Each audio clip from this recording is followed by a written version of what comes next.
Good evening. I would like to call to order this very special council meeting of Thursday, April 18th, to review a matter that has come from Planning Committee. We did call the meeting to order earlier, and we moved into closed session to receive advice. We've moved out of closed session. At that time, in the public agenda, we approved tonight's agenda.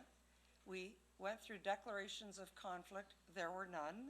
And then we discussed the in-camera advice, and then we recessed, and we're now in the 7 o'clock open session. I want to say to begin that Brampton, our Brampton, is an open and inclusive city that engages residents, and your participation here tonight is evidence of the citizen engagement of this city, and I'm proud of all of you. All of City Council wants to hear from our residents. We've made arrangements to accommodate everyone as best as possible through numerous public meetings and this evening as well. I want to reiterate that tonight's meeting is to discuss a planning matter, nothing else. It's a planning matter about land use planning. No matter where each member of council stands on this issue we're debating, everyone, and I believe the citizens as well, are unequivocal about doing what is right for the city of Brampton. I'm going to look forward to a very respectful and thoughtful public consultation from everyone here. I want to talk about the procedure, so you know the procedure for a special council meeting. This evening's meeting is called a special council meeting, and it's called for a specific purpose. Tonight's meeting is for City Council to consider the Planning, Design, and Development Committee minutes of March 4, 2013, an application from Brampton Developments at the northeast corner of Bramley Road and Sandalwood Parkway. A special council meeting is not for any other purpose, and council rules prohibit council from dealing with any other business except the purpose for which this meeting has been called. At the March 4th, 2013 meeting of the Planning Committee, the committee considered a staff report and public delegations and passed a recommendation to refuse the original development application and modified staff recommendations. City Council, though, is the city's decision maker on this matter, and the final City Council decision has not been made and will be made this evening. Tonight, City Council will consider the planning, design, and development recommendations and then make a final city decision on this matter, although the development proposal that we're talking about is already before the Ontario Municipal Board. I'm now going to ask our City Clerk, Mr. Peter Fay, to explain the delegation rules and the conduct and public question period so everyone knows how the meeting works. Mr. Fay. Mayor Fennell, members of council, and members of the public that are here this evening, thank you for coming to tonight's meeting. Under Council's Procedure Bylaw 160/2004, delegations are permitted at a council meeting on business items that are part of the meeting agenda. Unless council decides otherwise, council will only hear from delegations that have registered with the city clerk's office before the start of tonight's public session. A total of 18 delegations have already been received by the city clerk's office before the start of tonight's session. Delegations are listed in the order in which they were received in the city clerk's office. Delegations are reminded and have been reminded up until this point when they registered that each delegation is limited to 5 minutes unless council decides otherwise. Council may ask questions of a delegation for clarification purposes only without debate. Council may also decide to change the speaking time limits to less than 5 minutes for all delegations. Depending on the number of delegations council will be hearing to ensure everyone gets a chance to speak while avoiding an unnecessarily long meeting. After all delegations have concluded, council will consider and debate this matter. Delegations are reminded of the following council rules for speaking at meetings. When announced, delegations will come forward to the podium, and please hold the handrails if you're coming from the stairs. Please state your name, your address, and if you are representing anyone for the public record before addressing council in your remarks. Speaking times, as I mentioned, may be changed by council from the 5 minutes, and that's a decision council may make. There will be a clock at the speaker's podium, and the clock will give you an indication of how much time you have already used when you're speaking to council. Delegations must only speak to the subject matter of tonight's meeting, the Brampton Developments application, and no other matters, as this is a special meeting of council specifically for this purpose. Delegations are also reminded that it is not necessary to duplicate comments already made to council by other delegations. Delegations must not use offensive words or speak disrespectfully of any person. After all questions of delegations are finished, the delegation will go back to his or her seat in the chambers or may be escorted by city staff back down to the atrium if there's no more room in the chambers due to occupancy capacity. The chair will then call forward the next delegation. After all the delegations are finished, the chair will consider a motion to receive all the delegations, and council will begin its debate on this item. I just wish to also point out, for the interest of the public, that the public is reminded that this is a meeting of city council conducted in a manner that is respectful of different points of view and opinions. Applause or other comments from the public gallery during the meeting are not helpful and can distract from council and the public hearing and understanding the comments that are being made by the speaker. Only one person should be speaking at all times, so all of council, all of the public in the chambers, and those watching from the atrium or on TV can listen to what is being said. The chair, Mayor Fennell, will lead the meeting to ensure it is conducted in a fair and respectful manner. Before the meeting adjourns this evening, there will be a 15-minute public question period, as there is on every council agenda, where the public are invited to ask questions of council related to matters on this agenda. If council chooses to extend its public question period beyond the 15 minutes, it must do so by unanimous consent. Mayor Fennell? Thank you very much, and thank you, Mr. Fay, for outlining the way we proceed in a special council meeting. So we have had approval of the agenda, declarations of conflict of interest, there were none, and we then begin with listening to our delegations. I will call the names forward as they've been presented. If somebody has registered as a delegation and they're not here when I call their name, I will move to the next delegation. If they arrive, we'll insert them in if they identify who they are. Does that sound fair? So we want to make sure everybody speaks and has a chance to speak. We do have the opportunity to waive the 5-minute rule, but it is our standard procedure, and I think it's fair that we allow 5 minutes since we have 18 delegations. 5 minutes is 12 an hour, so that's a couple of hours, and that's just fine. We want to hear from everybody. I'd like to say that at the conclusion of the delegations, there's a resolution to receive the delegations. We will not do them one at a time. We'll do them when everyone is finished. I will ask council to save your remarks and comments to the conclusion of delegations for this evening's meeting. And then we are going to consider the report, the recommendation, have our vote, have an adjournment. Have I covered everything, council? Everyone is clear? Thank you very much. Then we're going to start right away with the delegations. I will read out a few names so that you can come closer. The first name is Monahar Singh Bal. Is he here? Somebody said they thought he may be a little late. Is he here? So when he comes, we'll call his name again. The next person on the list to speak is Mr. Jagdev Singh Tour. Are you here? He's not coming? Well, I'll leave him there just in case he does. Anil Khanna, welcome. And following Mr. Anil Khanna is Harkinwal Tind. I know you're here because there I saw you. And Paramjeet Singh Birdie would be next. So Anil, Harkinwal, Paramjeet. Okay, Good evening, Mayor. Before the clock starts, I have a request. yes, sir.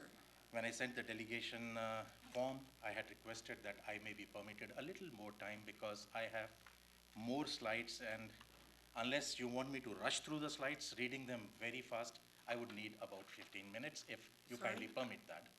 I would need approximately 15 minutes if you permit that. Well, the trouble is, yes. Council We have motion to allow the speaker additional, to have 10 minutes? Well, he has gone through a lot of work to prepare a presentation. The counselor for the area has asked that. All in favor of that? Thank you, that's carried. Mr. Kenna, you may begin. Thank you, Mayor, and thank you all the councillors. Let me begin by saying good evening, bonjour, ji ayanu, avo padharo, suswagatam. I may be excused if I have not included a language because Brampton is a very cosmopolitan city. I have not included purely for the reason that I may be spelling it wrong or pronouncing it wrong. I have only included the languages I was a bit comfortable in. I'm really thankful to Madam Mayor, all the councillors, and the city staff for giving me this opportunity to present some facts. I'm also thankful to media for their live coverage, as this is not just council or Brampton City, but all of Canada will better understand as to why we are opposing the land change.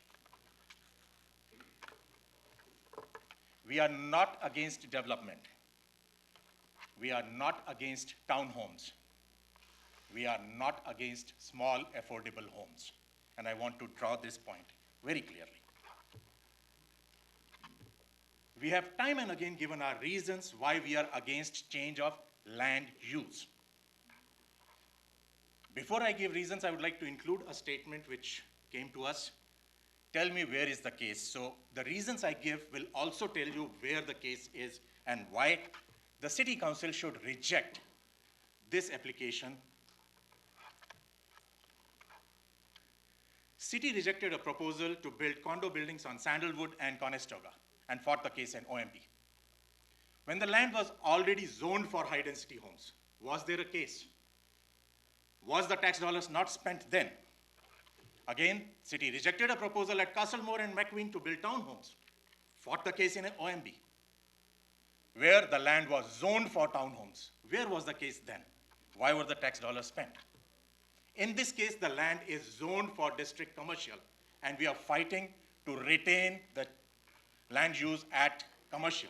This is an employment land and should not be converted to residential because this would cut jobs in Brampton, especially at a time when an unemployment rate in Brampton or federal is 7.2%. Probably in Brampton, the unemployment rate is higher, and we want to cut the jobs. Majority of the council undertook international travel to try and bring jobs to Brampton. We really welcome that because that was a very bold move, and I'm sure we would see very good results of that in time to come. But why are we killing jobs which are being created locally? Also think of why more than 1,000 people come to public meetings to register their objection. There has to be something which the residents of Brampton are opposing so much. Every public meeting has seen more than 1,000 people coming. Normally in the public meetings, we probably do not see even 100 people. It's 10 times the people coming to the meeting. An explanation was given that the jobs are being moved just about 2 blocks north. Sorry, ma'am, that's not acceptable. Because the explanation at the same time told us that the council was under pressure from province to increase number of dwellings. Hence, you were wanting to convert an employment land to residential? I don't think anybody would agree to that. Where was the pressure to increase number of dwelling units when the same council converted the residential land to commercial at Mayfield and Bramley? If there was a pressure, why was the land conversion application not refused? Where was the pressure when council has approved executive estate homes? In ward number 10, minimum area of 2 acres. We will never be able to attain high density through 2-acre executive estate homes. Where was the pressure when the council has been approving detached homes right across Brampton? I don't see the pressure. Why is the pressure only on Springdale? Is what I would like to understand.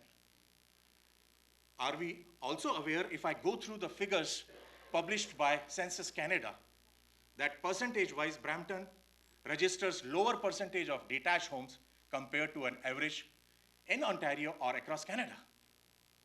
We also have lower percentage of semi-detached homes, but we have higher percentage of row house already in Ontario. What we are lagging behind, ma'am, is apartment buildings. If we have to intensify, we can go to the corridor which is already identified by the city along the Queen Road and intensify as much as we want by building as many apartment buildings as we want. Number 4, for more than 10 and 12 years, the builders in this area have been selling their houses, saying a 40-acre commercial development is coming to your neighborhood. I'm also told that at many homeowners, they have charged a premium. And what will happen? No commercial unit coming. The residents, ma'am, reserve the right to file a class action suit against the city, the developer, and the builders. Is the city prepared to spend millions of dollars if class action suit is filed? I do not know, because even those millions of dollars would be spent through the taxpayers' money. Point number 5, there are 5 schools on Father Tobin Road and 2 schools just off Father Tobin, making 7 schools in less than 4 kilometers. No doubt there is a chaos morning and afternoon during school time and when the school gets over. Who sanctioned these 7 schools? I don't think it was Peel District School Board. It was this council which approved these 7 schools. Peel District School Board merely constructed on the land allocated. Now we are discussing with residents ways of calming down traffic on Father Tobin Road. And also I understand why, when this was being discussed, it was only from Dixie to Bramley, and why not the whole of Father Tobin Road? Because by that, probably we would have been admitting that yes, there is a traffic problem in that area. Schools, ma'am, are overflowing. And I do not want a statement that Peel District School Board says we can accommodate.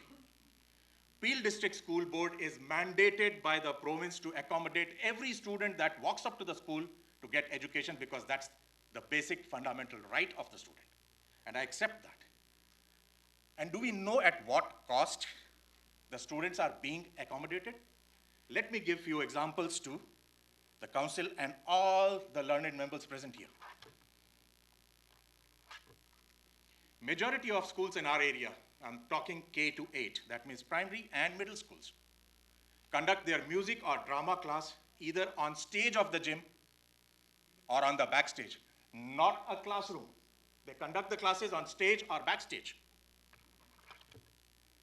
A school in our area, K to 5, a primary school, will hold back graduating class, the class which will go from grade 5 to grade 6, because the middle school of that area cannot take additional students, and it has reached the legal limit of portables.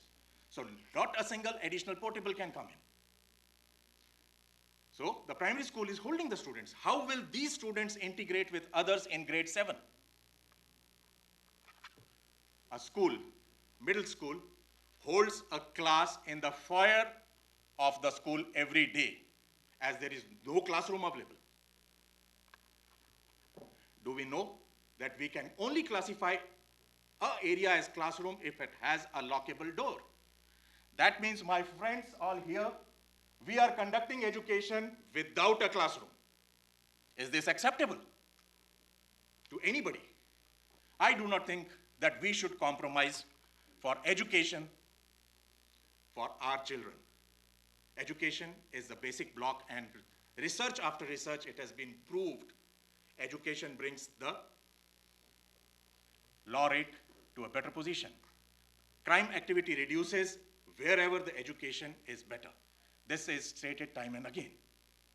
We are unable to hold, sorry ma'am.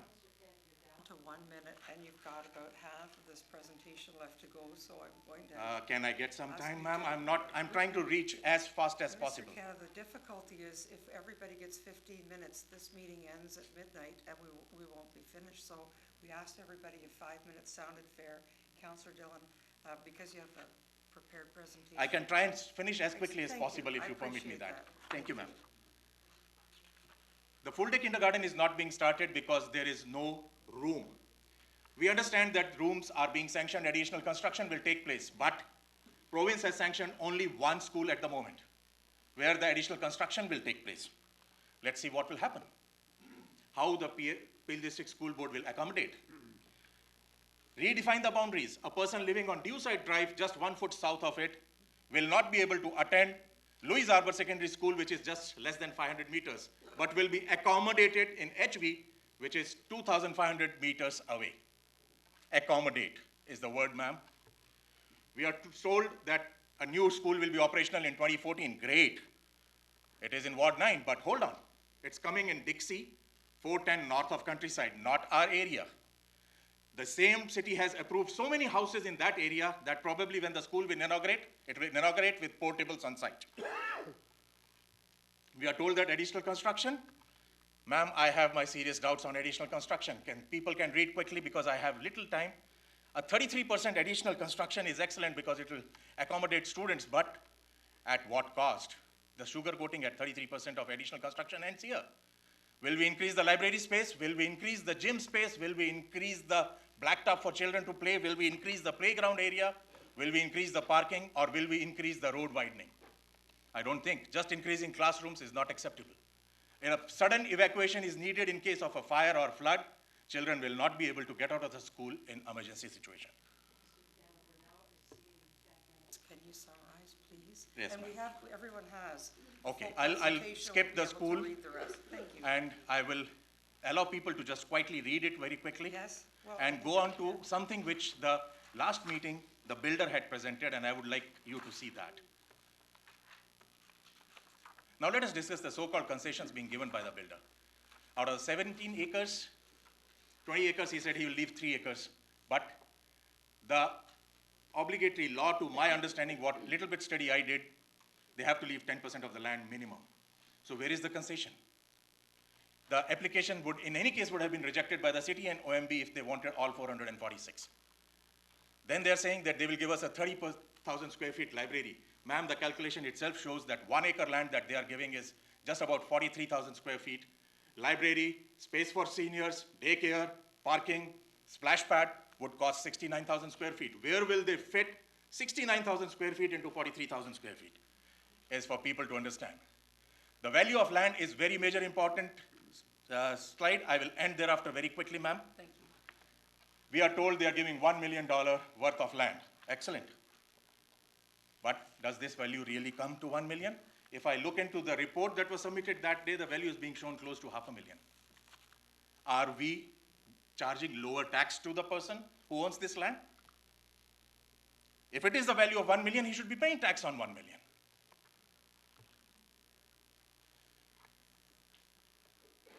Or give all the Bramptonians a tax break, reduce their property tax by 50%. If we charge more tax, ma'am, probably the 60 million we need for the whole new hospital will come from this itself. I'm quickly finishing up. I'm really thankful. It shows the additional uses that can be put onto this land.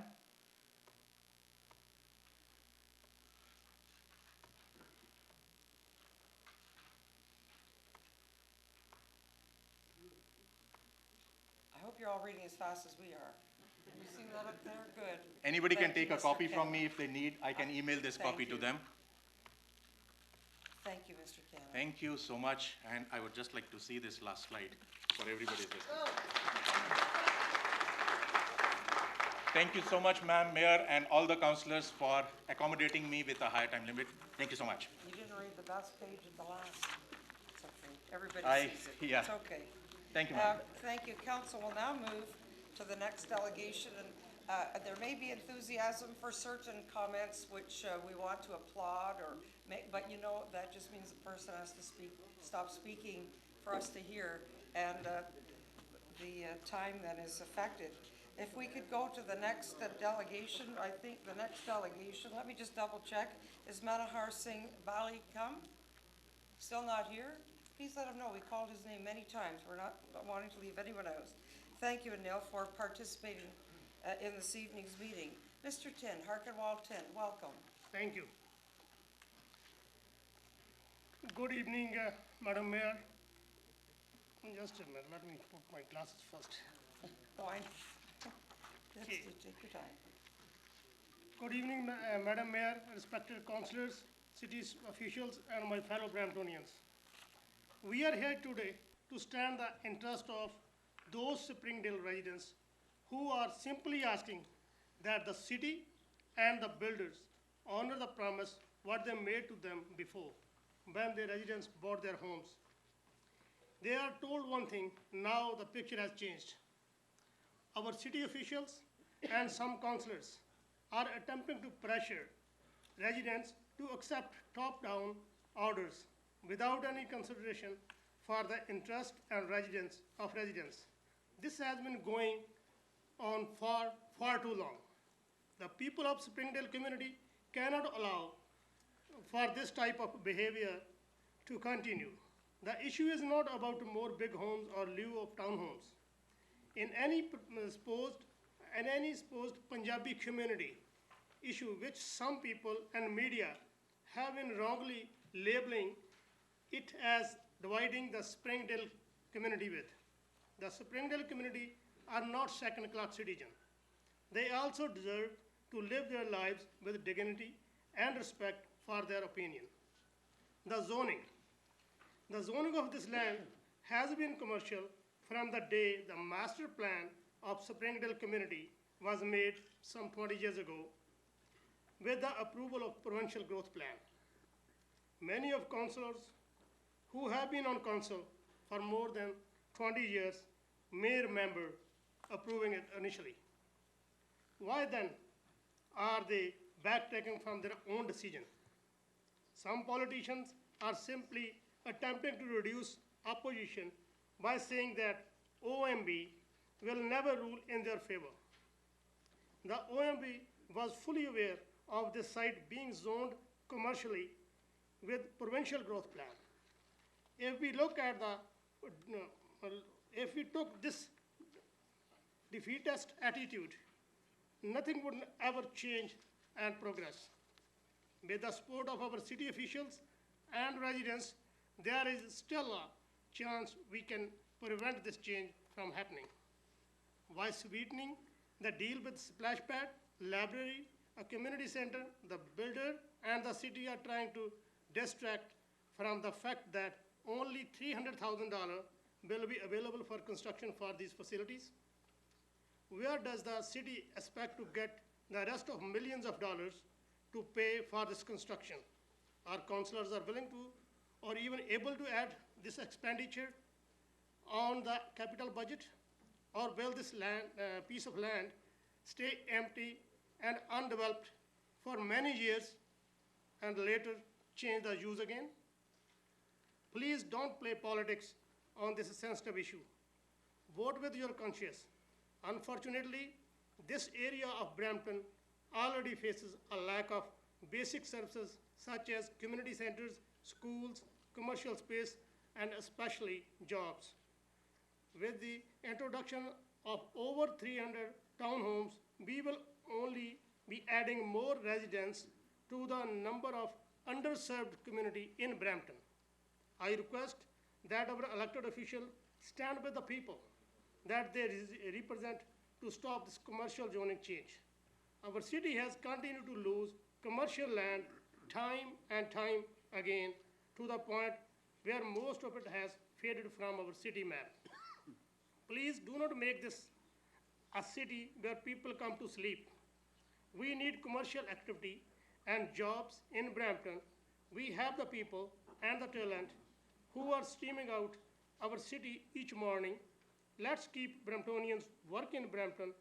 As a Bramptonian and resident of Ward 9 and 10, I am highly opposed to this zoning change. Thank you. On time? On time? Thank you.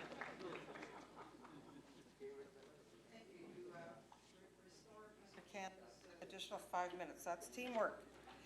Mr. Paramjeet Singh Birdi, and just before you start, Mr. Vinay Sunny, you'll be next after him, and you're here, okay.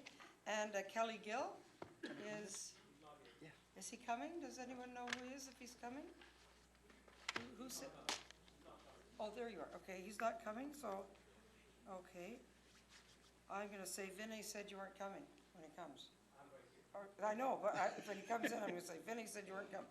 And Arvind Singh Gruel? Arvind, you're here? Are you going to speak? Okay, withdraw. And then we have Lynn Townsend. Lynn is, No, he's already had it, thanks, but good try.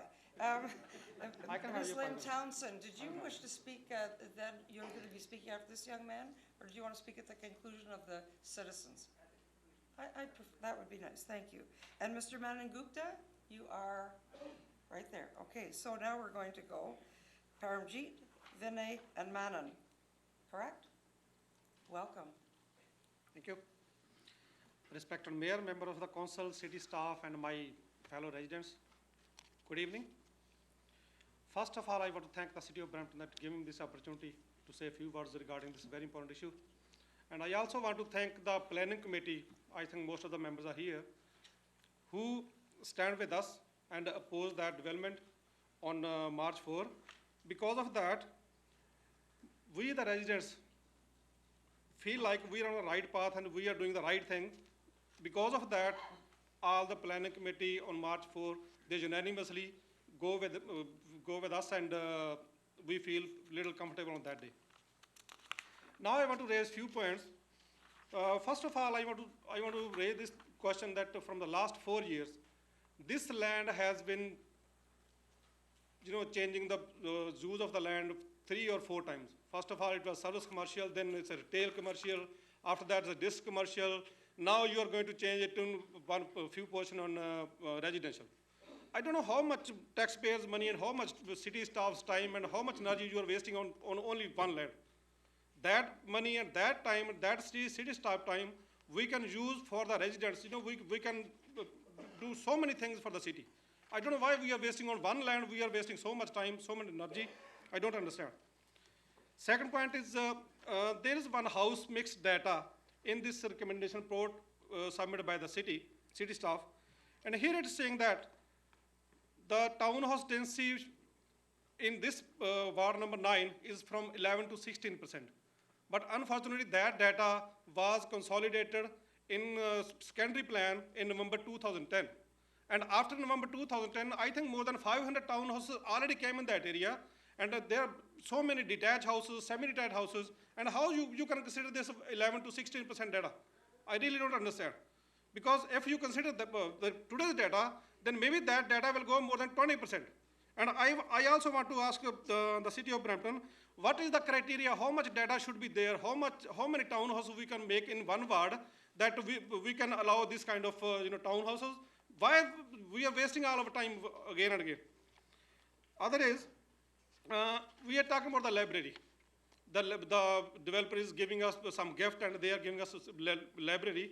But in this recommendation report, again I will say that it is saying that actually library designation exists in the secondary plan on this site. When already in the secondary plan it is designated, then why we are looking at it as a gift? It's really unfortunate that the wording, this wording is written in this recommendation report. And we are taking it as one of our elected members here forcing us that we have to take this library. When already designated, then what we are taking from anybody? Nothing. I want to ask that the council, if the library is coming because this library designated just in the secondary plan, then what will the future of the future YMCA which is coming Torborn Sandalwood? We can have only 3 libraries in this site, and if this library came, then what will the future of YMCA? This is a big question. Other is city-owned services. We talk about the parks. My friend, he already mentioned a lot of things that there is a scarcity of a park, and this really city-owned services are very less. We are making this park on this side for the residents, say the existing residents. And what will happen if you prove that 333 townhouses, actually that number should be 329.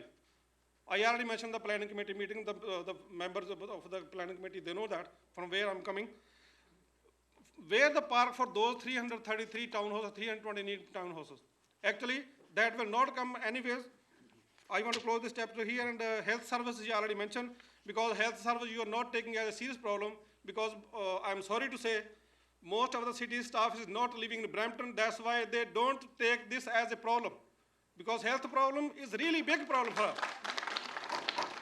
That's why, what problem we are facing in the city of Brampton, only we can know that. And what kind of problem we are facing, our kids are facing the portables, only we can know that.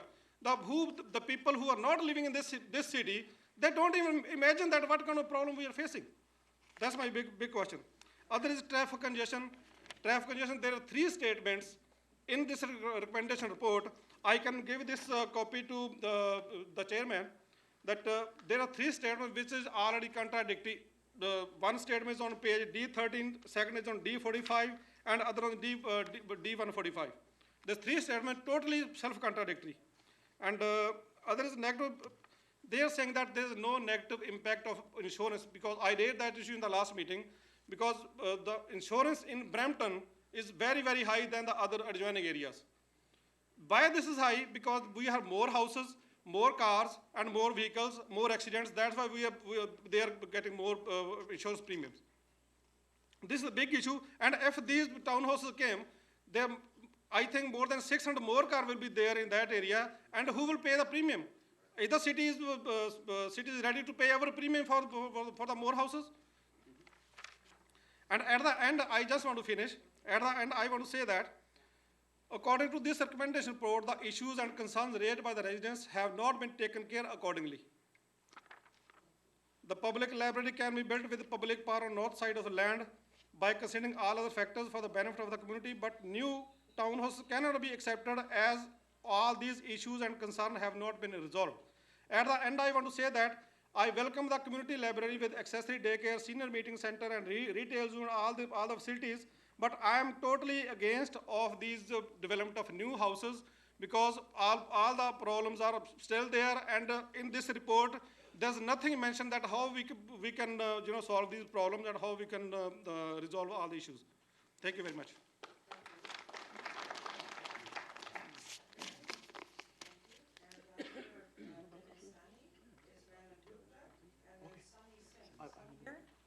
Sonny, you're right there, okay. And then Sippy de Cruz. You're here, good, okay. Welcome, Vinay. Good evening, everyone. Since the last 4 or 5 meetings with the city, we have conveyed why we want to have a commercial plaza in this 40-acreage land. We have also conveyed our remarks on how the builder, he changed his plans from making a commercial plaza to making stacked townhouses after each house was sold in our neighborhood. I've told this many times, and I'm saying it again, the builders have cheated us, and I don't think that's really ethical. I would like to say some lines that were posted in the Guardian paper on March 21st, 2013. In the paper it says, on March 4th, the Planning, Design, and Development Committee voted to reject the proposal, but there has been some talk that the heated atmosphere of that meeting may have swayed the vote in favor of what the residents wanted. Just to be honest, with the security which was in that soccer center that day and the security today, we are getting intimidated by it. So, the other thing, there was also an article in the Toronto Star by one of our councillors saying that Punjabis love to live in big houses and they do not want townhouses in this 40-acre land. This is not true. As it is, I've been delegating this meeting for the last 1.5 years since it started. We have never ever once even brought up the thing that we want big houses in that area. I will support the making of these townhouses in the 40 acres, but we need infrastructure like Anil Khanna presented earlier. I'm not talking about portables. I'm talking about extensions to the buildings with no space taken from the playgrounds or the parking spots. And I am confident the school board has not purchased any additional land for the existing schools to accommodate. That's all I have to say. Thank Just you taking very 2 much. minutes of your time. Thank you. Very much appreciated. And Kelly is not coming. And then Arvind Singh Grewal is not here. Oh, Manon, you're next. Oh, you're good. Okay. Manon, you're next, and then Sunny, and then Sippy. And then Jaspal Singh Mudar. Has Manohar Singh Bal come? Still not here? Thank you, Akbar. I appreciate the tip. Welcome, Manon. Thank you. Nice Good to evening, see Madam Mayor and members of council. Pleased to be here. My name is Manan Gupta and I'm resident of Sanctuary Crescent and actually live in the neighborhood which is directly impacted by this land zoning issue. We have heard concerns from area residents on lack of infrastructure, including schools, portables, localized traffic issues, lack of jobs, higher auto insurance, and so many others. While I don't want to repeat those, but would certainly like to appeal to the members of the council, those who are the decision makers today, that please take a wise and well-informed decision today, as it is going to make a long-term impact on our city, the city which we proudly call Flower City. This is not an issue of stacked townhouses or, for that matter, detached houses, nor this is a culturally divisive issue. What the concerned residents are simply asking for is the available land to be utilized in a way that does not add to their existing miseries, problems, but in fact shows them a light of hope. I must add here that the most vocal neighborhood spearheading this zoning issue campaign is the proud winner of the prestigious Greatest Neighborhood Award in a contest jointly run by Brampton Guardian, City of Brampton, and Brampton Safe City Association. They were just chosen as the greatest neighborhood during last Brampton Day celebrations in September 2012. At a time when the city staff and some members of council are traveling practically all across the globe to build a profile of the city and attract businesses to set up their shops here, aren't we sending a wrong signal if we allow the builder to take away much of the precious employable land from Bramptonians? The city of Brampton has just recently launched a new economic development strategy and brand. All those efforts and messaging will go down the drain if we don't complement our planning decisions to support Brampton becoming a place to start new businesses and help in growing our economy. Our Economic Development Office needs to work together with the builder community in showcasing the commercial zoned vacant land when they attend high-profile events, and especially while interacting with international markets. Next week, the second annual Brampton Creative Economy Summit will be held with a focus on youth and digital media. I'm sure there must be numerous national and overseas business groups who will be very much interested to set up a global center of excellence, an international institution of learning, or something which our current and future generations will be proud of in that parcel of land. We have to start thinking out of the box and must stop relying on the location-based decisions made by big box stores impacting the zoning status of available commercial lands. Madam Mayor, during your annual State of the City address hosted by the Brampton Board of Trade, you had focused on the theme of right time, right place, right now. I would hope that the same sentiments are echoed here today to send a strong message to the business world that Brampton is ready to embrace new employment generating innovative business ideas and make them a reality. This meeting and the outcome is not only watched by local residents through Rogers Cable 10, but it will be of great interest to the international business houses located in China, Philippines, Brazil, India, Italy, Germany, and many more destinations currently aggressively pursued by city staff and our council. I honestly hope that the decision taken by our councillors today will help keep Brampton open for new businesses and creative businesses to nurture and grow. Thank you very much. That was under 2 minutes. Thank you.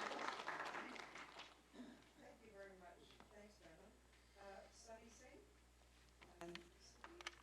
And then Jaspal Singh Mudar? Where's Jaspal? You're here? Thank you. And Akbar, I can see you. You're right there. And Pam Hundal? He's not here. Sukhminder Singh Hangsra, I can see you're here.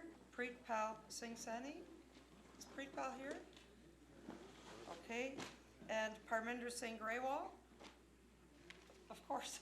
Sorry, I gotta put my glasses on. And then Lynn Townsend. Okay, let's get back to our list. Sunny Singh.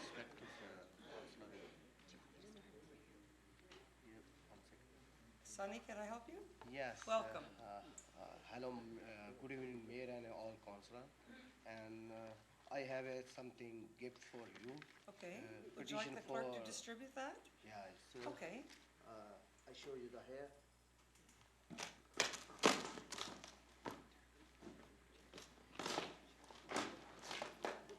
Oh, is that okay, don't cut your fingers. That's okay. I do. This Okay, is petition for mayor. thank you. Appeal for only 9 ward. Almost is here is 20, over 20,000 people is signed. Each home only 1 person. Almost is 100,000 those one. Each home 5-6%. I sign 1 person each home. Thank you. Adult. And second thing more, right? I last time is 2011. I buy the house is 2010. Builder promised me here's Walmart is coming, big plaza. I received the your office already consular office give me the 3,000 sign petition. Yeah, because maybe you putting the garbage. No, sir, we will have a motion to receive, and we will have those all No, as part of the public I, record. I give him your office too, and plus this one, our counselor received those one. Okay, that will be part of the public record, thank you. Because, and plus, it's too much is school problem. School board say, here is, one class is only 18 kids. This is my son is class 25 kids. Oh, is that children's names? We shouldn't probably publish No, that, see, but I already, I understand. those gift for the, it's Yes. Valentine Day. I surprise. Always is I 18 kids, now surprise for 25 kids. Now, today, I show you the some click here. Those one is very good, beautiful flower city. I show you because okay, now start please.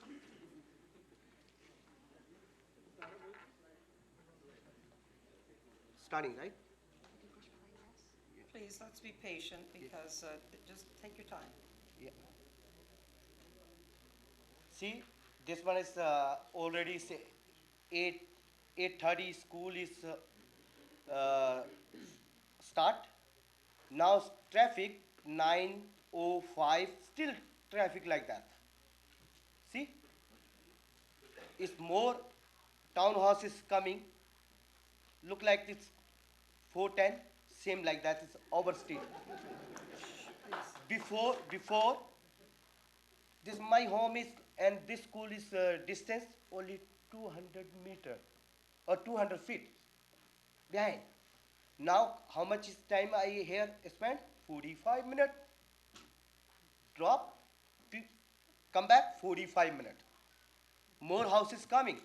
Last Friday, 529 houses sold out. Townhouse north of Brampton Road. Those one is, school is coming 2021. Because portable. Sunnyview school already is five portable. 8 portable. Now he say putting a more 3 acre is park. 1.5 acre you finish. 1.5 acre kids is playing. See, look at. Look at. I show you the time. See, kids is go inside already done. School bus is waiting here. I walking 20 minutes. Those car is coming after 20 minutes. Pass me. I show you the time here. You see, 8:30 school is time. Now still like that 9:02. This morning 6 o'clock, 6 temperature 6. You see, that's one is I told you, please, Brampton Road, traffic like that, 9:02. I request now, no more meeting, no more, because I request you today is very good, you coming here, and all councillor I request. Here, commercial plaza, 8-900 job, I need 8-900 job. My daughter is law. My daughter is law because she working for the Mississauga. Why? Here is plaza close to my home. I save the gas, pollution, everything. You know, sometimes I travel. My daughter need any books and something. Big plaza, here is Walmart, something. Look, you already see, I show you here. Some creek is coming, water. Already city putting those water is closed. Why you north of water is coming? Tunnel, rain water. Already you close it. Why? Those were under the green belt. Why you close it already those water? This water is going to the Humber River. You stop it. Thank you. Thank you very much. Thank you, Sonny, for the video and very respectful presentation. Now, Sippy DeCruz, am I saying your name right, Sippy? Yes. Thank you. Followed by Jaspal Singh Mudhar, who is, Jaspal's not here, correct? He's here. There, okay, you're here, okay, to the right. I've got you. And then Akbar, yes. Pam Hundal, I have not seen. Sukhminder Singh Hansra is right there. Preetpal Singh Sani is right in the front row.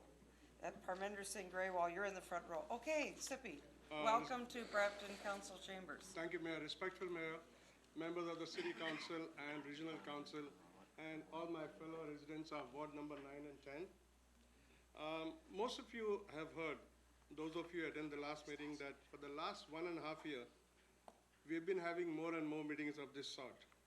Unfortunately, there are no solutions, but what has been always frustration for everyone. Irrespective of what the Toronto Star reported on March 15th, it has no connection whatsoever what the residents are fighting for. Here, here. As a true journalist, his job was to fill the paper without confirming any facts of the matter, which he did. Was this gentleman ever present at the past meeting? Most certainly not. Our core issues are as follows. First of all, I know no one said that, but I want both our councillors, John and Vicky Dellen, to be in good books and, work together. Because there have been contradictory reports from both of them. So this is something, as a resident of 9 and 10, I need both of them to be in line, vibe together. You have two hardworking councillors. I appreciate that. When we purchased our home in 2009, I moved from the city of Etobicoke to Brampton. I'm so happy here.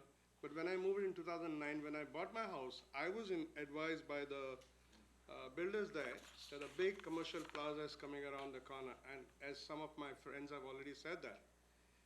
And there was a big even provision made for smart centers and big shopping plaza. My question is, what stage this plan by Metris was changed? How come changes in the use of land was made unilaterally without taking the neighborhood in confidence? The issue regarding the proposal to build townhomes was opposed by everyone present at the meeting, not only Punjabi Canadians, but all other communities living in Ward number 9 and 10. The big write-up in the papers was that Punjabi Canadians refused, they didn't want this proposal to go through because they wanted larger homes. That's very unfortunate, because that is not the case. Right. Thank you. So Brampton City is not made of Punjabi Canadians only.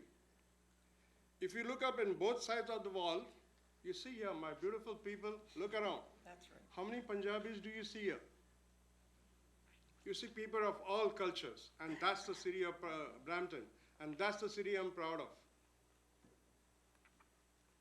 Punjabi Canadians never opposed the plan because of large families and wanted bigger homes. It was for all these reasons what my friend and neighbor, Anil Khanna, just stated today, that the entire community of 9 and 10 are fighting and opposing this proposal. There are so many new immigrants or past immigrants from different cultures who culturally live together in Brampton and other cities of GTA. It is totally wrong to single out Punjabi Canadians. In my opinion, it is disrespectful to the other communities who have large families and live proudly in a great country like Canada. In my view, overcrowded schools beyond the city to give us documenting indicating their plan to house new kids. At every meeting, they've been saying that they have a plan, but where is the plan to bring in new schools for the new kids that will be coming around the area? In view of already overcrowded Sunny Meadow Boulevard, and nicely this name Sunny Meadow rhymes with the person who just showed you the Sunny Meadow Street. You guys had a good view of the tape. We want a document from the Ministry of Transportation to indicate to us how the impending new traffic of both the townhomes and the visitors to the shopping plaza will be accommodated. In view of the impending traffic, there is every likelihood of accidents. Minor accidents, major accidents maybe. In view of accidents, there is likelihood that the car insurance premium costs will go up. In view of sudden explosion of population in this area, our safety will be compromised, and thus home insurance premium going up as well. As all the members have said, we do not have objection for new townhomes being built in this area if there's a proper representation and proper provisions made. But as a representative of this great city of Brampton, it is your responsibility. This is addressed to all city council, including you, Mayor Susan Fennell. It is your responsibility to justify this move and how you're going to deal with all the baggage that comes along with it. For the third time, this is the third time in a meeting that I've attended, I want to reject this proposal and request the city council to do so. Thank you.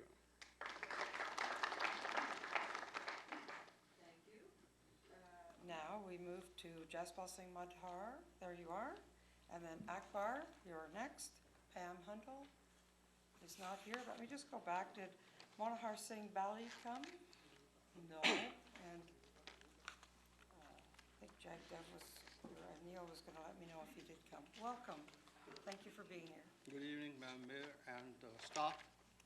My name is Jaspal Mudar and I am a resident of 11556 Bramley Road, which is just north of the property in discussion and south of the other mall that is coming up. So from hearing all these things and what I would request is in case this thing goes up, I would definitely like to have a 33,000 square feet library over there and a place for our senior citizens. When I drive up and down Bramley Road, I always see my people sitting on benches, sitting on the curbs near the flower beds, and I always wished they had a place to get together during winter too. And in this proposal, when I see a house, senior citizen centers coming in, I love it because these people will have a place to go to during the winter and get together. So what I would like to, in case this thing goes ahead and it is approved, or what I would like a commitment from the city and the builders that before the first townhouse is given a key, all these things are in place. The schools that you are promising, plus the senior center, plus the library. And I mean to say a real library, a 30,000 square feet library, which is being promised, and it's not a one room as we have in a plaza, in the 14 Hills Plaza. So I would like to have a commitment from the city and the builder.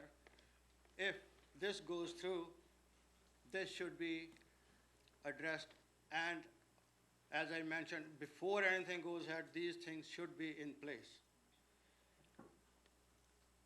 And the senior center, which you are proposing, I would propose a two-room big place, one for ladies, one for men, where they can get together and, if possible, have some snacks or tea or something, a small kitchen as well. So, as I have mentioned, this commitment we would need before a townhouse lock is open. Thank you very much. Thank you very much. Akbar. Yes. Akbar Waris, Yes, you're please. here. Thank you Good for evening. coming. Welcome to our chamber. Thank you for allowing me to speak.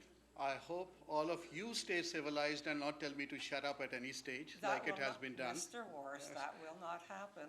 Okay, Okay, I hope let's- so. It No, has of course happened it won't. before.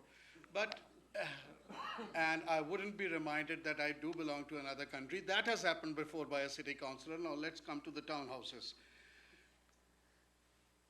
People have outright rejected it. Simple and straight. No one has to be a rocket scientist to understand that. And you are all elected representatives representing the people. People have said no in vast majority in both large town hall meetings where even our ex-MP have been insulted by your chair. So don't take people for granted. Councillors vote. They can change their vote at any time, allegedly. Is that our trust in our councillors? That's what you are elected for? That you can change your vote anytime? Or you voted according to the councillors, you voted because you were scared and you had to vote? That is democracy.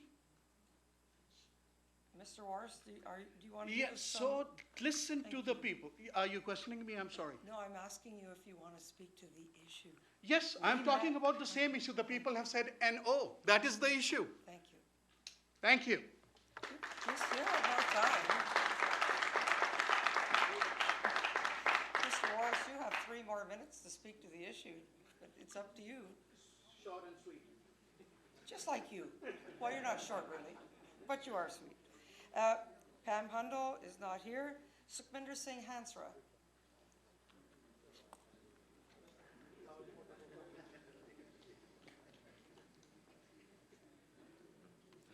Welcome, Hello. Mr. Hansra.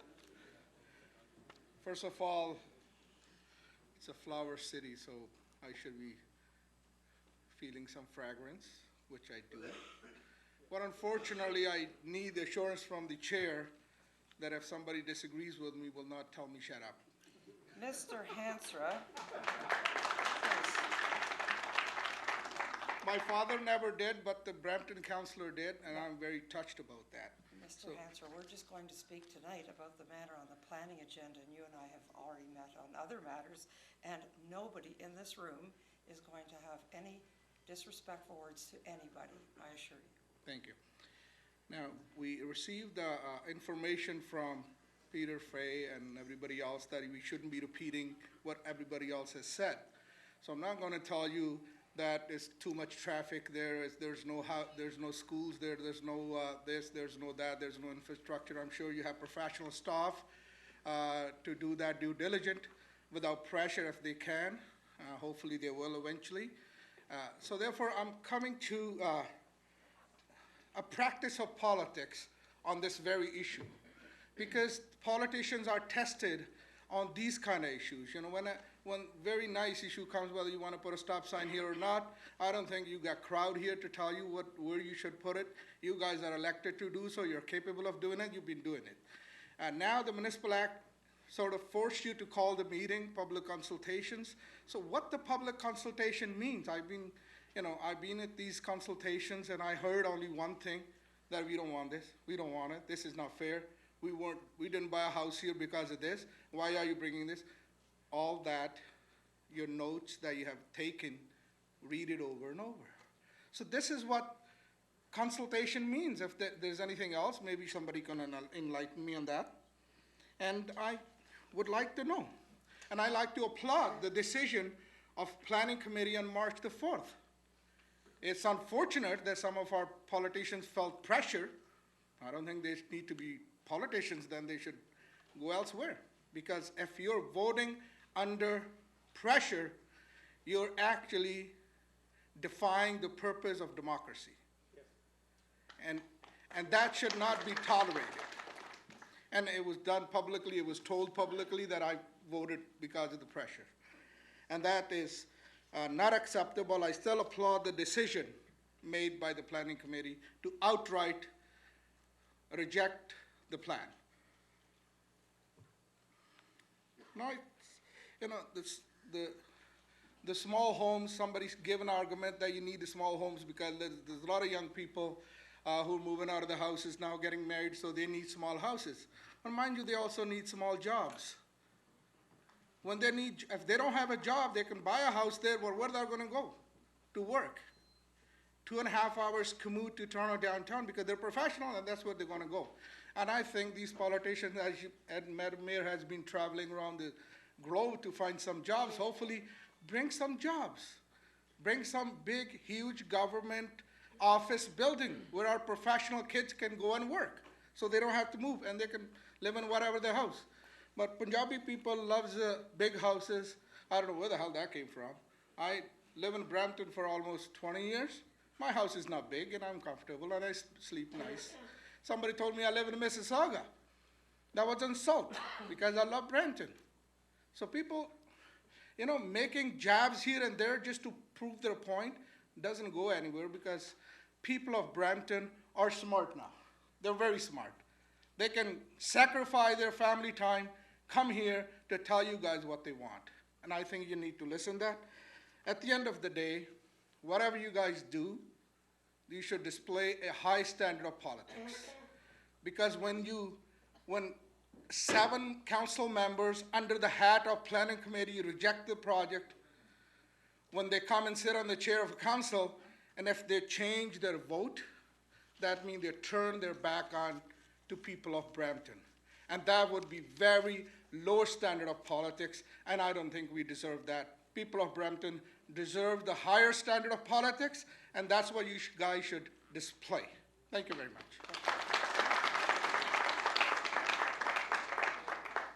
Preetpal Singh Sani. And the final speaker of the registered delegates, Parminder Singh Grewal.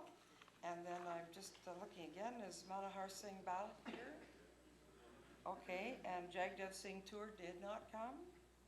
And who else did we? Kelly Gill, you said wasn't coming and he hasn't come. Okay, just double checking. We want everybody to have a chance to speak. Parminder, welcome. Thank you. Good evening, respected Madam Mayor, council members, city staff, and my fellow Bramptonians. We are here today to stand for the interest of those Springdale residents who are simply asking that the city builders honor the promises that they made to them before. When residents bought their homes, they were told one thing and now the plans have changed. The issue is not about more big homes in lieu of townhomes. The issue is overcrowded schools, gridlocks in the city. The zoning for this land has been commercial from the day the master plan of Springdale community was made with the approval of the provincial growth plan. With the support of the city officials and residents, there is still a chance that we can prevent this change from happening. Let's not make this a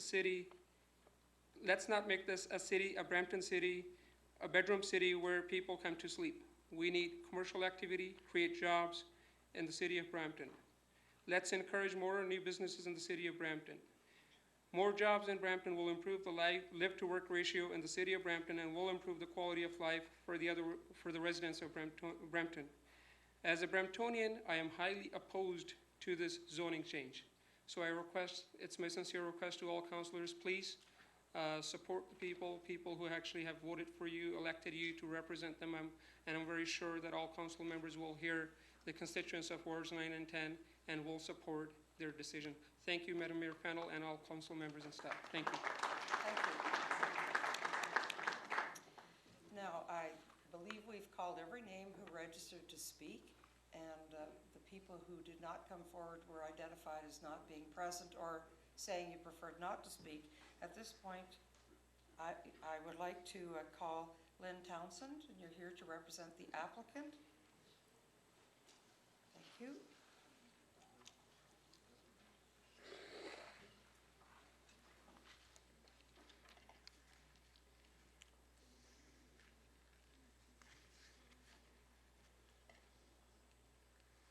Thank you very much, Madam Mayor, members of council. I'm here this evening representing Brampton, which is a company made up of Metris Developments Inc. and Daniels, both of which are names that are highly respected in the development industry. Excuse me, Ms. Townsend, can everyone hear? No. Okay. No? Okay. Could you just speak up a little bit? Certainly. Thank you. The podium slides a little forward so that the microphone will actually be closer. All right, thank you very much. I'm here this evening representing the company by the name of Brampton, and that's made up of Metris and Daniels, which are names familiar in the development industry.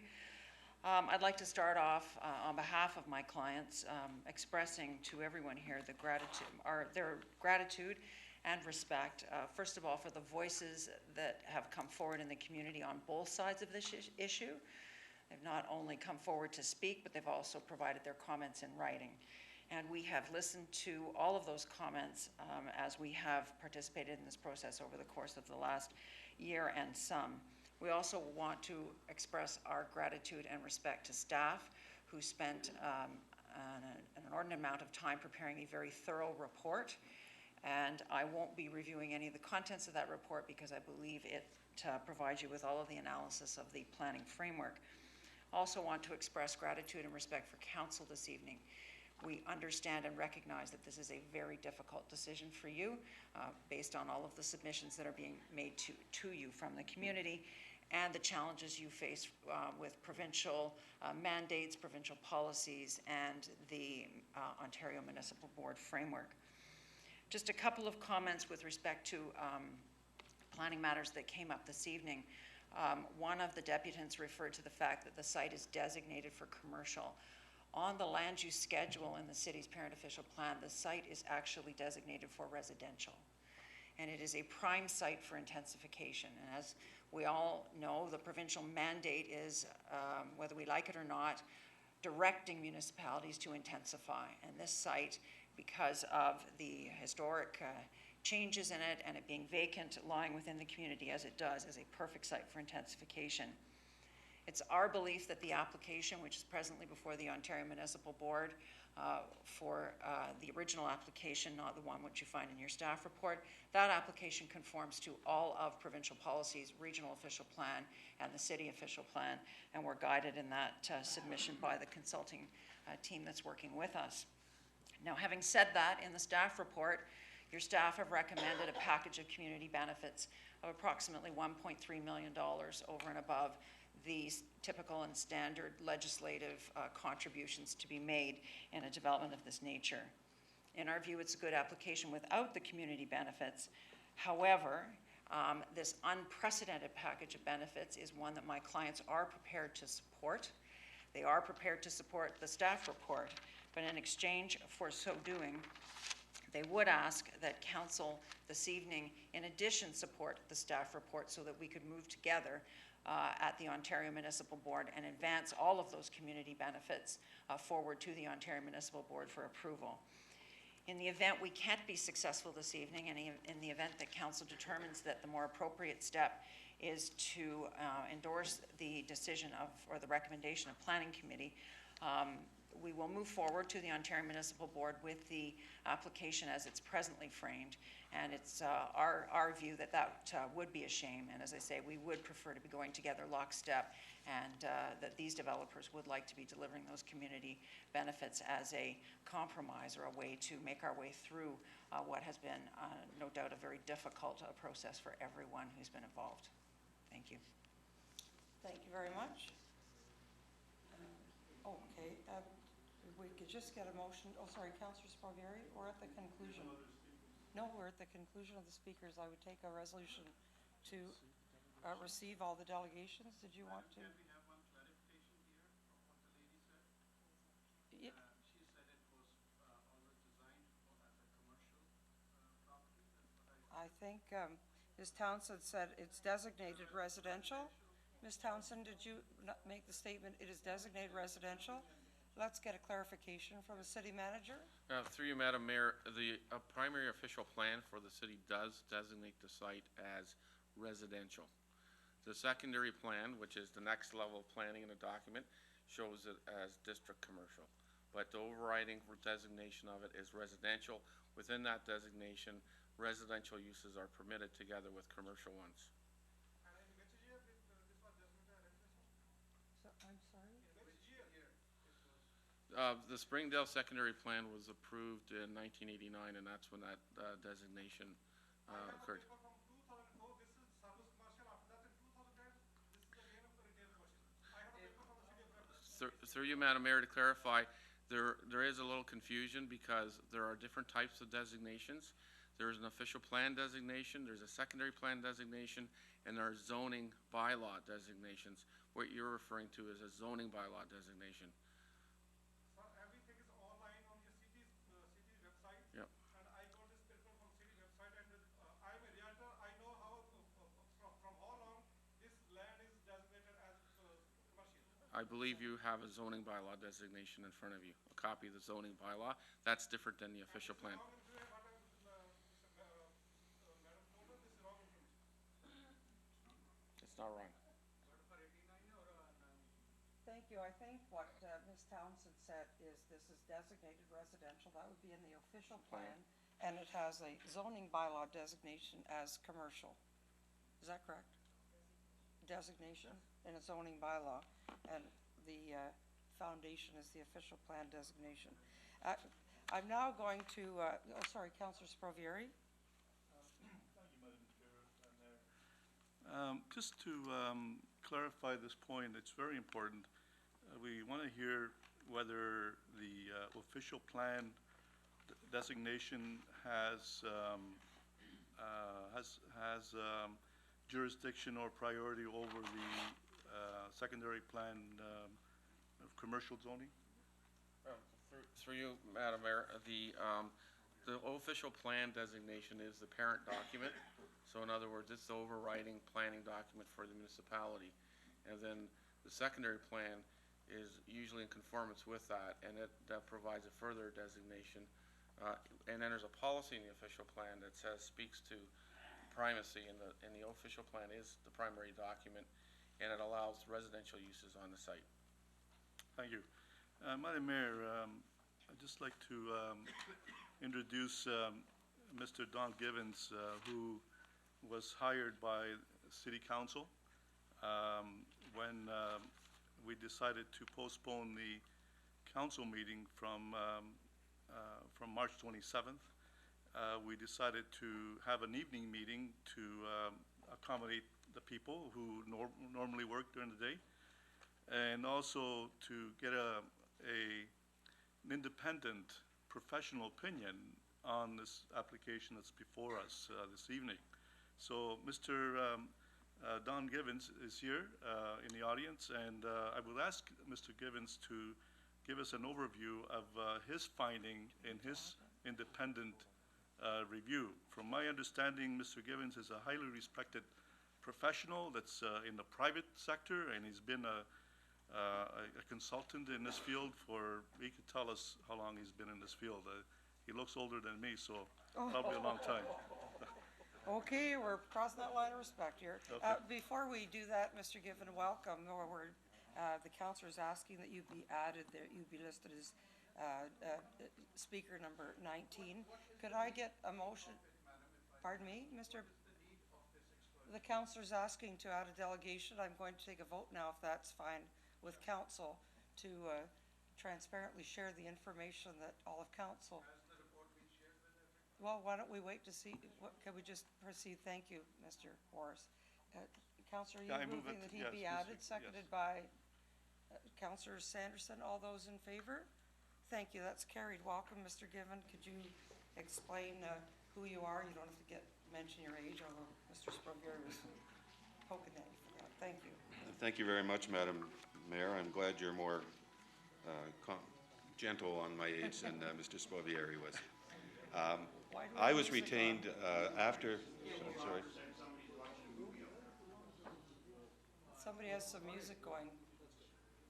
I was retained in early April following the committee meeting, and I was asked if I could take a look at the planning recommendations that were before your council on this application, and to provide an independent peer review of the recommendation.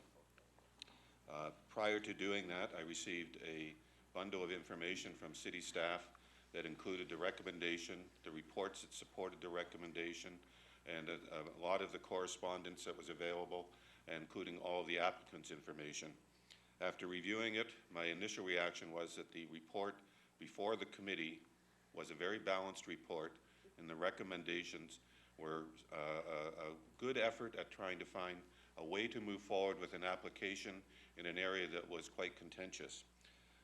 I was asked to put this together in a report, which I have done, and I understand that report will be made available tomorrow through anybody that would like to hear it. So I would like to highlight that to allow people to understand what they can read in that report.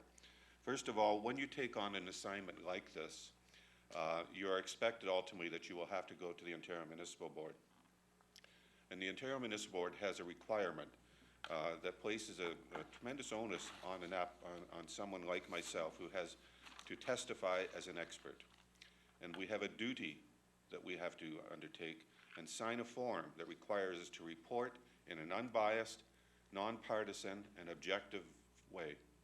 So I bring no bias here. I am not a resident of this community. I have an interest in what goes on here, having worked in this community for many years on many applications, both for private developers and for the city. But I I do not have a particular interest in any property or in anything else. So I have looked at this as best I could in the most unbiased way that I could, and I can tell you that this is an application that is typical of what we're running into in many locations across the GTA as we deal with the approximately 3 million people that are expected to move into the GTA by 2031. This is not unusual to find that there's resistance to the change, resistance to the level of traffic, resistance to the impact on schools, etc. It's a common problem we're dealing with throughout the GTA. That's a general comment. What you have, though, in front of you as a report that I present that will be available indicates the range of experience I've had. I've been a consultant since 1971. And Councillor Spalvier, I'm sure, is quite right. I'm probably older than he is. But in that period of time, I have worked for a variety of plans throughout the GTA, some very large, some very small. And I think my track record on these things is something that probably drew your staff to saying, can we get somebody like Don to come and make that presentation? What I did after I received it, and I want to just spend a few moments of your time going over what I thought were the main issues, but I wanted to highlight a couple things because there were some things said earlier tonight that I thought needed to have some correction. One of the gentlemen indicated that the park to the north was only an acre. The park to the north is going to be 4 acres. And within 4 acres, and it's more than 4 acres, you can certainly accommodate a 30,000 square foot building. One of the gentlemen asked for a seniors meeting room, and that's already anticipated in the staff recommendation. So that there's information that's in that report, when you read it closely, I think answers some of the questions that were already put to you. On the actual issues that we deal with, before getting into them, you look at first what the province tells you you must look at. That's set out in provincial policy. That's set out in the growth plan. Then you look at what the region tells you to do through the region's official plan, and most recently what is called Regional Official Plan Amendment number 24, which is intended to implement the province's growth plan.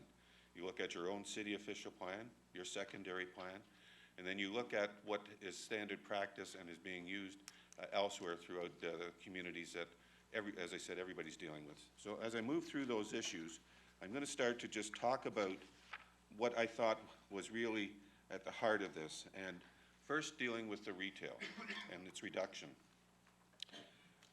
You've already heard that the primary plan, the official plan, designates as residential, and underlying that is a sub-designation in the secondary plan for retail. Effectively, what the primary plan does is it permits both uses. So there's no amendment required to the primary plan, the official plan. There's an amendment required to the secondary plan to reduce the amount of land designated for district retail to allow for residential in accordance with the staff recommendation. But the scale of what is being proposed to remain here on 22 acres of land will achieve 200 or more thousand square feet of retail and service uses, all of which totally fulfill expectations for a district function. It will be anchored by a food store, it will have a Shoppers, it will have restaurants in it. Those are the type of uses that we typically expect in what we call a district center. And I can tell you that with some authority from working in Brampton as well. We are the city's advisors on retail structure, and we have been recently reviewing the Osmington application, and we've recently reviewed the North American application out in Mount Pleasant. And we've assisted in the preparation of policies in the city's official plan to deal with things like this. 5 minutes exception again, 5 minutes are up. You have reached your 5 minutes. Do you want to? Why? Please. It's okay. Council and residents and everyone here, there was a request earlier to go for an additional time. An additional 5 minutes was granted. The councillor's asking for the same consideration. Please, all in favor of an additional 5 minutes? Okay, you have 5 more minutes. Thank you very much, and I will try to be brief. Everyone has to be treated the same. Thank you very much. The second issue is whether or not this is a proper site for intensification. And your official plan does provide guidance on where intensification should occur within what is called the built boundary. This site is within the built boundary. It is adjacent to higher order transit planned along the boundary roads, and it's a site that really in many ways stands out as a rare opportunity for intensification and will help you achieve your objectives set out by the growth plan. With respect to the density, there is nothing about this plan that I think should offend you from a density point of view. Not only is it similar to several other sites in the general vicinity, it is the type of housing that we need for family housing, because it's delivering a bulk of space that's needed to raise families in frame form construction that we can't deliver in apartments. Apartments, because of the concrete costs and the steel that goes into them, cost twice as much to build per square foot as stick-built does. With respect to the compatibility in the right adjacent neighborhood, you will find similar projects elsewhere within this neighborhood. There's nothing unusual about it. And this piece will be separated from the adjacent lands by the water course to the north, by the boundary roads on the east, or on the south and on the west. And on the east side, you have a seniors building. There's nothing in this area that I think is going to be directly impacted by this project. With respect to traffic, traffic is an issue in every development in a built-up urban area. Your staff will deal with that at a site plan level, which is still before them, should you adopt the recommendation of your staff. But this site can be designed to accommodate the volumes of traffic that are being asked for here, both from the residential and from the retail. And this project at 300 units or so will have no effect on 410 or any other boundary or any other highway. Those are provincial highways. The province has a mandate to deal with those. There's nothing that this development will do, if you approve it or don't approve it, that's going to change the province's priority for when they will improve those highways. With respect to the secondary plan conformity, I found that there is no issue with that.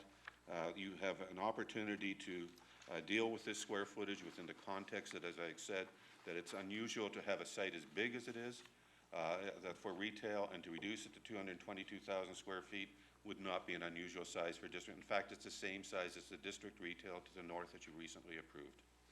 My conclusion was that this application that your staff reviewed and tried to find some balances was handled very well by your staff. They'd found an opportunity to take parkland dedication and get it for you at more than you're entitled to. They found a way to get some cash contribution to a seniors building, which can include the seniors meeting space. And they've done it in a way that would satisfy all of the provincial objectives and your own official plan. Madam Chair, I would be happy to take any questions if that was your choice, but I would urge you to adopt your staff recommendation. And we're going to go right to the councilors, unless there's specific questions, but I think we want to have the receipt for all the delegations first. Does that sound fair, council? Okay, I'm getting the nod. Thank you very much, Mr. Gibbon. Please, we're now moving to the council portion of this debate. Everyone's had. I already delegation's name. Those guys, the delegation's name. I'm not sure. Sorry, they were just No, added. I registered the delegation's name. Yes. You don't have his name? He is registered. Just a delegate. This one delegate? No, he. No, who are you? I don't know. Okay. He was hired by whom? The city of Brampton, through council direction, retained Mr. Given to give advice on this matter. It's a peer review. It's very, very normal procedures. So we felt that the advice we received you should hear as well. It should be public and transparent. So thank you. Please. Council, could we please, let's just be respectful. The public has spoken as delegations. We've added Mr. Given so you would hear his advice that we heard, and then we're going to have a motion to receive all the delegations. Councillor Palashi. Well, you know, we keep hearing saying that nobody are residents of Brampton, and that in dealing with this at all, that our staff are not residents of Brampton. The Commissioner of Planning, probably the most important person in planning in the city, is a resident of Brampton. The Director of Planning that is dealing with this area is a resident of Brampton. So it's not a case of that none of our staff live in Brampton. The people that actually directly deal with this project here do live in the city of Brampton. So I'd like to just correct that note that's been made that nobody lives in Brampton that works for the city staff. Thank Nothing's you. being sugar-coated. I think, thank you, Mr. Warris. Mr. Warris, Mr. Warris, in a council meeting, we have to stick to the rules of procedure, and Councillor Palashi, actually, we hire the best, and we don't People live in a number of places. A lot of people live here and work in the city of Mississauga for the city of Mississauga. I want to assure you that we feel very proud of our staff and the contribution that they make. Now, we are going to have a motion to receive the delegations. Could I do that, Councillor? Okay, it's moved by Councillor Dillon and Councillor Miles that all the delegations be received, so that's officially part of the record. All those in favor? Thank you. And the names that were unable to be here were pre-typed on the list. You'll make the appropriate notice. We now have a motion by Councillor Dillon and Councillor Sprovieri. Just before this is to receive the petition, because that came formally to us and we want it to be part of the public record. Moved by Councillor Dillon and Councillor Sprovieri that the petition submitted by Sunny Singh at the special council meeting, read the March 4th Planning, Design and Development Committee recommendation be received. All those in favor? Thank you. Those petitions are now part of the public record. Now, Council, I'm going to, this is the part of the meeting now where Council will debate the matter. The procedure is that there's a motion before the chair, and I ask members of Council to now speak to the motion. I want to tell you that I am holding a motion before the chair. It's moved by the Chair of Planning, as is his duty, Councillor Paul Paleschi. It is seconded by the Vice Chair of Planning, Councillor Vicky Dillon, as is his duty, that the minutes of the March 4 meeting be received and the recommendations outlined in the subject minutes be approved. And now we're going to debate or speak to and deliberate this specific motion. Councillor Sprovieri, did you want to speak first to this motion? Yes, I do, Madam Chair. And is it on? And I just want to clarify a couple of issues that were raised during the delegation, not in a controversial matter, just a clarification for the benefit of council. Thank you. First of all, I want to say that I was anticipating the residents' reaction to a private or independent opinion, and that's why I had actually suggested at my meeting on March 13 that the residents should also get an opinion, because I could see this coming, that people will question the credibility of an opinion if they don't agree with that opinion. So it's unfortunate we don't have, but the residents can still get their own opinion if they don't believe Mr. Gibbons. I think the residents spoke up quite clearly. Now, I want to correct that, first of all, Mr. Canna made a remark that we don't intensify across the city, and I want to say that we intensified on McVean and Countryside. We switched over 600 acres of 2-acre designated lands to urban development. And that was a huge controversy with the people living south of Countryside, living on the 2-acre lots. You recall they were here in hordes objecting to the conversion. And so so that's not a right statement. I also like to say that Mr. Canna alluded to the fact that there's a number of schools on Father Tobin, and I don't know if there's anyone here in the audience, but going back about 10 years ago, I believe, the school board, because of the additional yield of students in that neighborhood, they needed 2 additional schools in that community. And one of them, they wanted to build on Dew's side, right next door to Springdale Public School. Yes. And we had the residents here. You recall, staff was actually supporting that, and the residents came out and said it's crazy to put 2 schools right beside each other. And so council, even the school board, wanted the school next door. And council voted not to approve that additional school on Dew's side, but we moved that school onto the corner of Fern Forest and Father Tobin, where at least there was some space between the schools. The other clarification I'd like to make is that the library, the city does collect development charges, and the funds are available in a couple of budgets to build an additional school. the additional library, and that's the developer funded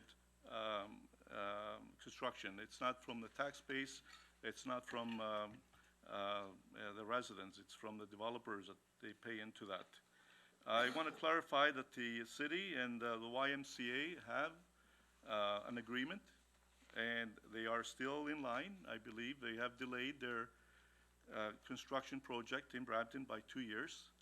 They were supposed to have started in 2014. Now they're telling us it won't happen to 2016.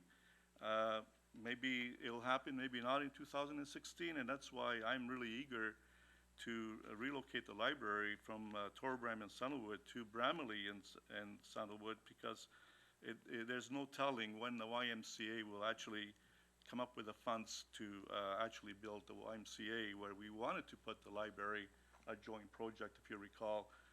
The last couple of years we've been working the YMCA. I think it's been like more like 4 years, maybe 5. And so, you know, I just wanted to assure the people that that's still in the books, and the YMCA can come. We got confirmation that they can come standalone. They don't need the library next to them in order for them to come. And so I want to assure the people that we're still working to bring the YMCA at Torbram and Sandalwood. So I just want to make that clarification, Madam Mayor, just for the benefit of the residents here. Thank you. Thank you very much. Councillor Dillon? I'm sorry, we're now in the portion of the meeting where the councillors debate towards a decision. Thank you. There is question period later in the agenda, though. Thank you. Thank you, Madam Mayor. Good evening, everyone. Madam Mayor and my council colleagues, residents raised so many issues, and I also raised all those issues in the planning meeting on March 4th. I am agree with the residents. We will lose jobs, traffic issues there, schools issues are there. As Sunny shown, 20,000 residents in the neighborhood, they signed the petition. I think they all gonna affect with this development. I believe council should support March 4th Planning Committee report, whatever we pass there. We are the 7th largest city in Canada, and we have a strong planning department. I believe they are the one who should be responsible for planning, and they should be accountable for their own planning decisions. We should ask or request to Province of Ontario, they should review this 25 years old OMB structure. Now staff and politicians cannot make independent decisions because of OMB. Developers are always threat to city staff and councillors that they will go to OMB. If you didn't approve what they want, the municipal politicians always make wrong decisions under this threat. Many developers see OMB reviews as being in their favor. Now it's time to raise our voice together and ask for review 25 years old municipal OMB structure.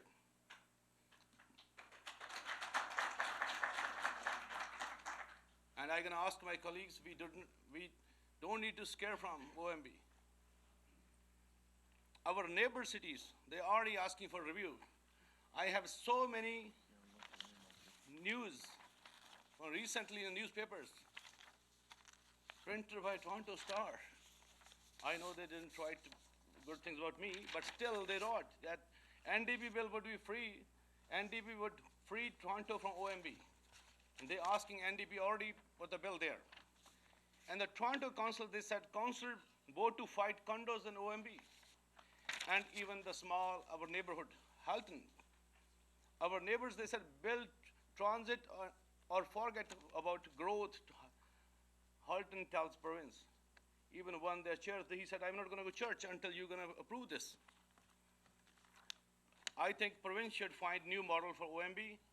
There are issues with OMB and should have addressed. I believe this is a time when OMB process should be reviewed and cracks should be filled. Further, I believe these residents cannot hire experienced, expensive planners or lawyers to fight the OMB, because developers have the potential to hire best planners. As a city, we should fight for residents and the OMB and review and fight for the review of OMB process. Mr. Clerk, I want a collective motion to send message to our own Minister of Affairs to review OMB process. And again, I believe Council should support March 4th Planning Committee report. Thank you, Madam Mayor.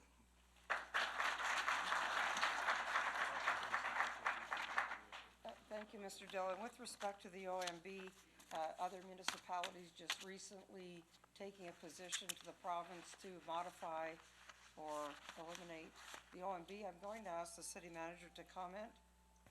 Through you, Madam Mayor, in fact, there is a resolution of council going back, I believe, 2010, requesting the province to review the OMB's mandate, and of course there was work done through the Association of Municipalities of Ontario with Councillor Hames' involvement to do that very thing. I just want to be on record that the city of Brampton has already 3 years ago introduced that resolution, and it is a matter of record, but the clerk is telling me that it can be brought forward to rediscuss, because 2010 reaffirm was prior to the last election, so we could certainly bring that forward. Councillor Dillon, perhaps as Vice Chair of Planning, through the clerk, we can ask that the 2010 resolution be placed and the matter be on a subsequent planning agenda. Because the problem is, no doesn't mean no for municipal councils in Ontario. No means no today, but if approval comes tomorrow, then there's this notion that if people vote today no, that somehow you'll see no townhouses, when in fact no by council could mean instead of 330, you'll have 450, and that's the reality.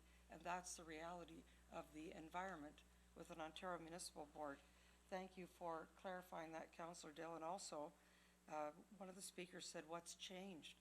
Well, what's changed since over time, since the original approval of this plan, is the provincial growth plan, provincial policy statements requiring residential intensification on every municipality within the existing urban boundaries. So the people with lands, it's their right to apply to make changes in accordance with the provincial policy. And that's the right that every applicant has, and they pay the application process. Somebody said, how many tax dollars have we spent dealing with different applications?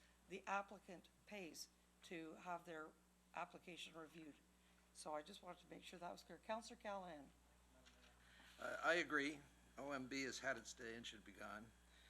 In fact, there's been instances in this council where we all voted in favor of a particular issue, and it went to the OMB and we lost. So in essence, what that told me and the citizens of the city was that your elected city council can make all the decisions they want to make in terms of unanimous decisions.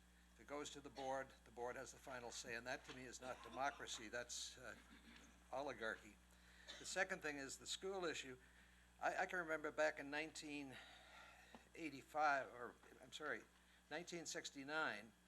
when the school funding issue was one where you had to fight to get a school in a particular area. There were all sorts of portables all over the city. It was like Portable City. To the credit of the school boards, they have come up with a different funding formula, but it's still not perfect. And I hear some of the concerns by the people here tonight about the schools. We're concerned about them too. I don't want kids in portables. I don't want children having to walk to school. Unfortunately, that's what your provincial government has done for you with many of these issues. Traffic has always been there. 410 was not even in existence when I was elected in '69. It came along after a long debate, very long period. Eventually we got it after we squawked enough about the gridlock and all the other stuff, so we got the province to complete that building. I can tell you right now that the school issue, it was my resolution that directed that every new development should have a sign at the entrance to it. Your children may not be able to be educated at this school. You'll see them all over the city now. That was before the hospital, which I fought for in 1985. But prior to that, I had said maybe you should put another sign there saying you may not be able to get your health care in this community. So we've fought for them, all of my colleagues have, and myself, and I take credit for it and pride in it. However, in this situation, I represent seniors. We're always looking for something for the seniors that they can do the things you said, get out of the cold and have a place to talk to one another. Here's an opportunity to do that. And for me, that's important, very important. I think it's important for all the seniors, not just to the Punjabi background, but everybody. So I have to look at these things in terms of what are we going to get? Will we get it if we continue to disapprove?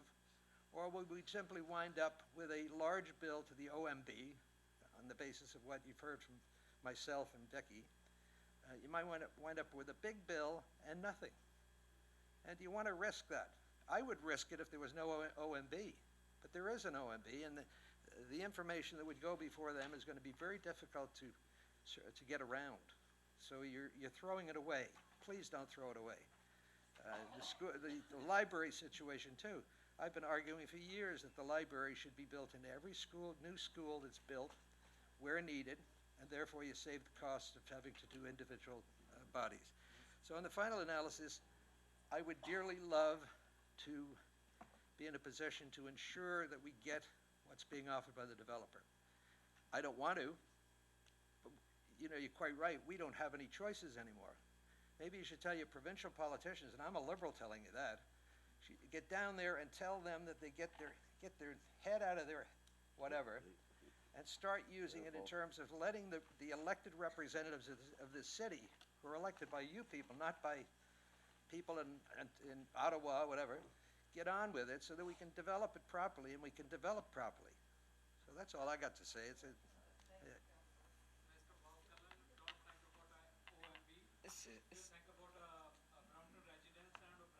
Excuse me, we have to keep the debate now on this amongst the members of council to conduct the meeting.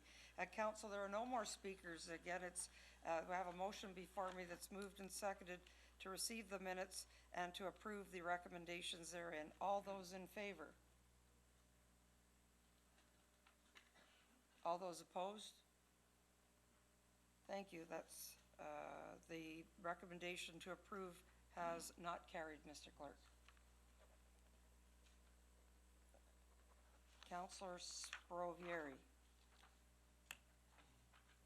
Thank you, Madam Mayor. And please, people, don't be. I understand your position. I know what you want, but I have to say, in good conscience, I must do what I'm doing.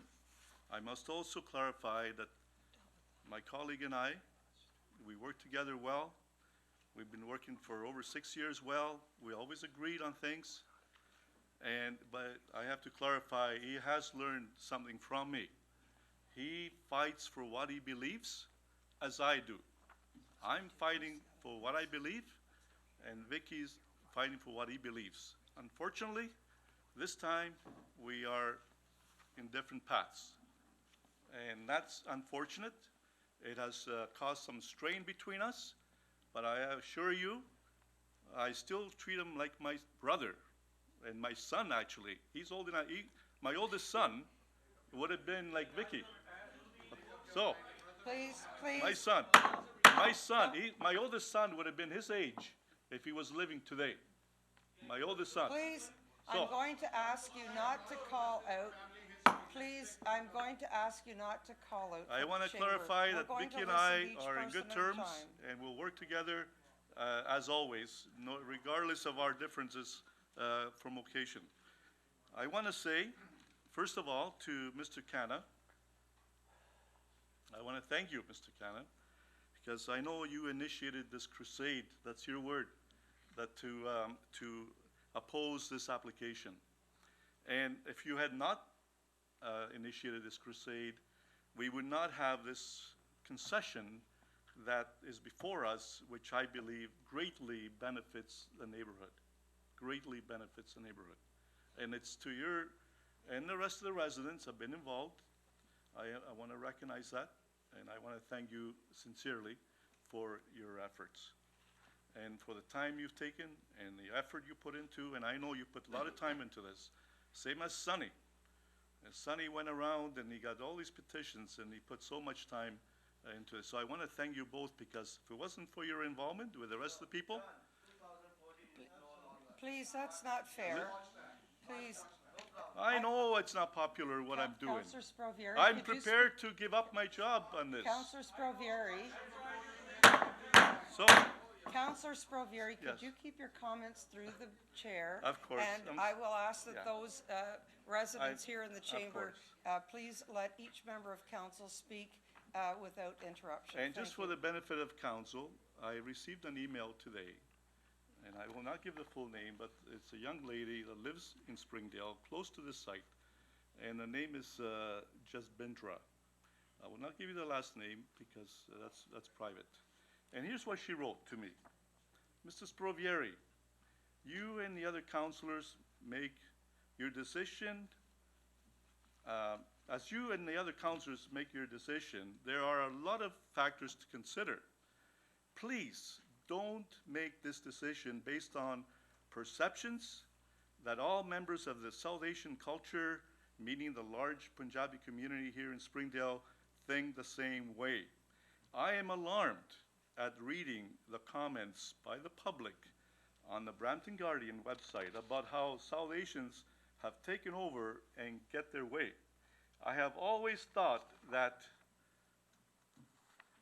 the councilors listen to everyone's concern, and I think it is important that you discuss what is good for all the community.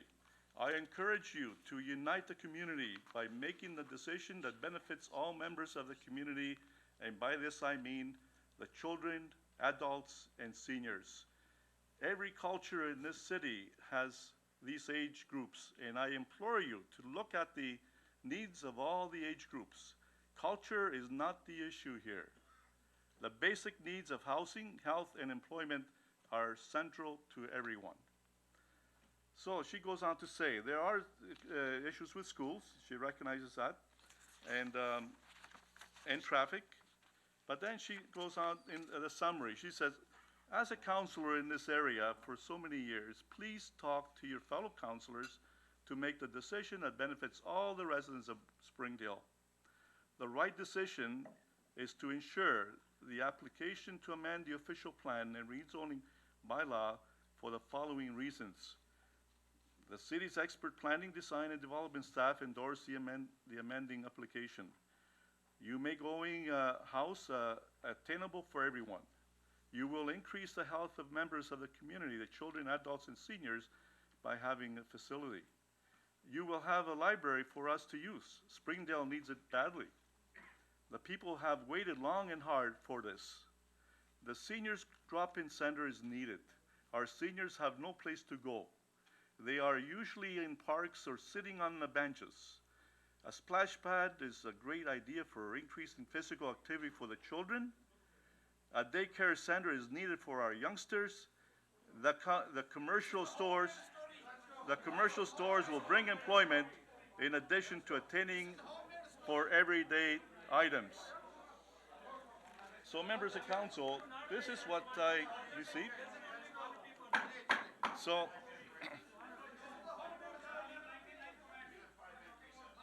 Sugarcoat as much as you want, the walls will listen. Council, a recess has been requested by the members of council. We are at the time for recess, so Divide and conquer days are gone.